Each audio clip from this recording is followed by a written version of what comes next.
Hello and welcome back. This is of course Wanado with another video. Today we're going to be trying out this awesome game, Hero Spirit, which has been on my list to play for quite a while. It came out New Year's Eve 2020, made by the Binary Initiative. I had a lot of fun playing it. I'm just going to let you know that I did do post commentary on this one because I had to concentrate quite a lot while I was playing, so I did some post commentary so it was a bit more coherent. I hope you enjoy. So we'll get right into things here and start a new game. I have played a little bit previously just to make sure everything was set up properly in terms of sound and that sort of thing. So we enter into this awesome 8-bit world, and the reason why I'm trying to run away from this tiny little bunny that possibly couldn't do me any damage will become apparent when I grab this dagger that I'm heading towards, and I'm able to kill the bunny mercilessly. So every creature has a combat level. That was the one above the bunny's head, and you'll see in the bottom left I have one combat level of myself. As long as I can match or beat the creatures that I'm up against, I'll be able to kill them. If not, they will kill me. So there is some tactical maneuvering that goes on in this game. Here I'm exploring, and the way I get stronger is by finding these around the world. I also get a key, which is cool, and I come up against 2 level 5 slimes, which I run away from because I'm only level 2, and these guys are level 5, so they would instantly kill me. It's a little bit like Cryptid the Necrodancer, where when you move, they move, so you are able, if you stand still, they're never able to beat you. And the game's very reminiscent of old school Zelda in the graphics, obviously, but also the exploration. There's a lot of hidden bits around hidden walls, which is why I'm trying to find way out here, because I realised I've put myself in a dead end. I was hoping the slimes might both go down one side and then I could escape, but it was not to be, and I am killed by them.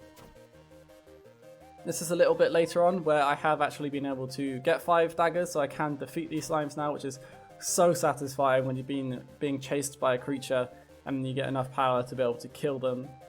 I'm exploring around this starting castle, which I think we're the end game you're meant to be able to get into. We won't be doing that today because there's 2 level 50 guards standing outside. So here I am. I'm mainly walking into walls a lot. The reason for that is, as I mentioned, there's a lot of fake walls in this game, which I found by reading the reviews on Steam. I will put a link to the Steam page in the channel in the video description, and there's the guards I was referencing. I thought there might have been a secret here. Unfortunately, I don't have any keys left at the moment to be able to get into various places. I head up the side and there is a level 10 bat, which caused me a lot of trouble. I kill the slime pretty easily though, but the bats, because they can fly over water, they could really chase me down. The game, obviously, as you can tell, has really interesting sight lines, so you can't see through trees or walls, which very much limits how you go. I find a secret here and a secret key as well, and with unbelievable joy I run through this door without checking and immediately get killed by a bat. I am now running away from some more bats. I got a couple. I pick up another knife. I'm up to level 8 and another heart because I lost quite a few running around being careless. I was playing quite aggressively to explore things. If I was not recording, I probably would have gone a bit slower. But yeah, I head down here and I believe I find another secret just by chance. And I sped this bit up because it's just a maze mainly. I don't know if I'll get the ability to walk on water. I also didn't check all of these bits to see if there are any fake walls. This looks like a dead end, but it's not. I head through to a sewer system of sorts with plenty of goodies to grab. So I'm running around. I see this green slime, but I see that he's level 15, so I have pretty much no choice but to run away. I'm a long way away from that at the moment. And these power orbs, you can see there's a lot of collectibles in this game. We've got hearts, we've got combat, we've got keys. These magical orbs, I'm not quite sure what they do. I think I used one to open a teleport at some point. I'm not sure if that's in this video. Some diamonds, which we use in the shop, and chests at the top right. Not sure what they do either. I just about navigate around the slime and pick up the stopwatch, which is a really cool effect, which freezes your enemies, which makes it a lot easier to navigate around people. So I head up here, and I'm able to grab this key, and this slime that's level 15 isn't able to give me any grief because he is frozen. I spent quite a lot of time exploring these, so here we go. There's a level 20 skeleton, which I need to be really careful of. I still can't defeat this bat, so I have to maneuver around him. And I grab this, but it turns out to be a dead end, and I'm in a similar position as before with the slime. I try and get out, but the bat follows me and slays me, which is definitely unfortunate. The slime is still there. I've not been able to get past him yet. I'll negotiate a way to get past him. And so I run around. I come into another bat, which I managed to go around, and I take a gamble here, which is probably quite a risky one. I head in here. It is a tiny room, but I'm immediately able to get the dagger and slay that bat. And I get a heart to recover the one that I lost, which is perfect. But I thought that was super satisfying. That I took a risk and it paid off. I still can't defeat the slime. I do want to get to that sword, but I'm unable to, and I'm probably a bit risky. It's a bit of a silly play there. and the slime gets me. I can now kill these bats, and I'm picking up plenty of keys that I can explore. I do find this warp area, I think that might be a pipe out into this silver kind of mountain area. There's a guy down there which I never get close enough to find out his level, but I can imagine it might be something like 100 given by the way he looks. Luckily we don't have to encounter him. This area was interesting. I thought there might be more for me to explore, but I think at some point you must be able to move these boulders, which I can't currently. But once you can, I think there'll be a lot more options for exploring this zone. It's pretty cool. I find another magic orb. I can't get through to that chest that I can see through that boulder. But I do get a chest down here, so all is not lost. I don't believe there's anywhere else I go once I realise that I run into a couple of mountains to see if there's any fake entrances, but there is not, so that's about as much as I can achieve there for the moment. And it's back to the sewers, which I do have a good time exploring. These sewers were very bountiful for me, and the fact that I found it by luck was quite interesting. It definitely paid off. I believe I head straight down here and go through to another warp, which takes me through back to the forest that I believe is the screen that I started in, but at a different point. And there are plenty of goodies here for me to go around and pick up. Lots of keys, some diamonds. I found this, which was interesting. We've not found all the magical orbs in this region, so that's one for the collectors. There's plenty of things to collect, as I mentioned. A couple of boulders here in my way, so I'm unable to go that way.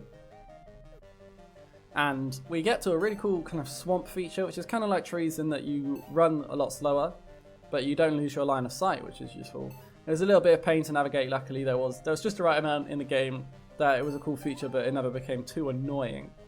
I definitely found myself enjoying this game a lot more than I thought I might, especially at the start when a couple of times I got lost and wasn't able to progress. But once you find a new route, the exploration aspect is really cool. I find this place, but there's nothing I can do. There's no fake walls, so I have to exit. I guess I would come back there once I can move the boulders. So I'm heading back. In this bit, I believe there's a bit of a sudden cut at some point because I just get absolutely lost. I think I get one more dagger up here, which takes me up to 12, which is pretty awesome. But I get about 5 minutes of footage I had here with just me running around, running into walls. I had to re-watch my footage back to be able to find a way out. I put this in because I thought this was pretty cool. I headed up here and I got a dagger. I realised it was a dead end. And I'm only level 14 and the slime down there is level 15, which is obviously a huge issue. And I was trying to draw him up so I could get around him. But he wasn't following, so I had to go. I checked all the walls to make sure I wasn't missing, that I wasn't actually trapped, but I was trapped. So I head down here and I take a risk and get right next to him to draw him up to get him to follow me. And then I'm able to nimbly maneuver around him and get out, which was quite satisfying. So I put that in because I thought that was cool. It kind of shows how you navigate. And then I get this dagger, and then the slimes were no longer an issue, which was fantastic. Once I achieved that, things were a lot easier in this sewer. I still had those skeletons, which are level 20. I get another dagger to get up to level 16, which is good. And a diamond, which I definitely needed. I find another teleport here, which takes me through to a pitch black cave, which was a pretty cool, neat idea.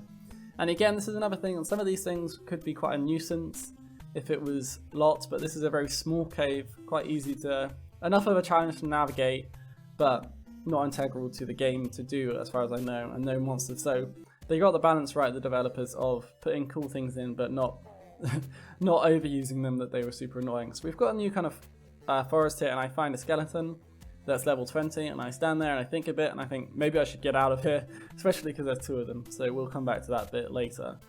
I then want to explore this dark cave a little bit more, and I find a shop, which is pretty awesome. So this is where I can use my diamonds. I believe I get the heart, which is probably a poor choice given I had enough money for one of the two keys, which definitely unlocks things.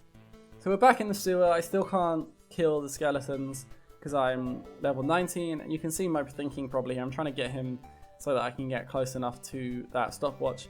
In hindsight, I probably could have just grabbed the stopwatch and then headed up and it would have frozen him anyway, but I wanted to get him a bit closer just so I could see him freeze and be sure. And that's another nice strategic maneuver that I included, just because I started to get a bit more hang of how to play rather than just running around willy-nilly. We head up here and we find a lava area. I walk right into the lava without any care for myself. I turn red, but I don't actually take any damage, so I'm not quite sure how that works in terms of with the lava. So I decide to experiment a little bit more and die. So you can go in the lava, but just not for too long. So lesson learned. Not sure it was a lesson I should have had to learn in the first place, but stay out of the red hot stuff. I head around here. You might have seen a troll on the right. and he almost gets a jump on me, this guy level 35. And I might have been able to go through that door, but given that he's level 35 and I'm currently level 21, I decide to run straight out of there. After exploring the sewers a little bit more and being level 21, there's a rat there who's 25, but luckily he can't get me. I am actually able to defeat the skeletons now, which is super satisfying. It's so good when you've got a creature that's chasing around, you have to avoid them the whole time. Once you get to the level that you require, you're able to just kill them, which is so good. I probably could have explored a little bit more to the left here. I think I saw a castle on a rewatch or a building of some sort, but I head to the right. A couple more things to grab. Here's a signpost. I haven't really followed the geography of this world. There's probably a map online, or I could map it out myself, but I wasn't doing that for this playthrough. At this point, I end up back where I started in terms of this area, but I was trying to cover as much area as possible to maximize being able to find any daggers, not caring too much about secrets, but then I believe I do actually go through and find a secret. Having said that, though this secret isn't too bountiful, I think it's just a heart rather than a dagger or anything else. So I head down there. We're coming towards the end of the video, so do let me know in the comments if you tried this game, if you like it, if you'd like to see more. I'll probably play it on my free time anyway. And I head through there and I come back to the starting map, which with this lighter green grass where the main castle is, and run around and explore. And I think that's going to do it for today. As I said, this game is a lot of fun. I definitely could play it for a couple of hours just running around exploring at a time.